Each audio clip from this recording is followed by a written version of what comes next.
mabunga umano ang panonood ni Pangulong Ferdinand Marcos Jr. sa Formula 1 Grand Prix sa Singapore. Sa kanyang social media account, sinabi ng Pangulo na very promising ang kanyang pagdalo sa naturang event dahil nakausap niya sina Singaporean Prime Minister Lee Hsien Loong at Deputy Prime Minister Lawrence Wong.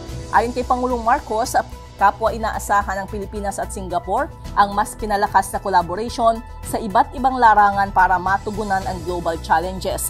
Sa panig ni First Lady Liza Araneta Marcos, sinabi nitong ang F1 ay isang oportunidad sa networking para sa iba't ibang personalidad, kabilang ang political figures at business leaders.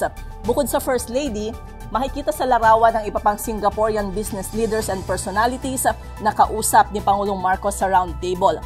Nakabalik na sa Pilipinas si PBBM kaninang pasado alas 12 ng hating gabi. Para sa MBC Network News, ito si Les Narciso. Tuloy-tuloy sa pagbabalita, tuloy-tuloy sa serbisyo, sama-sama tayo Pilipino.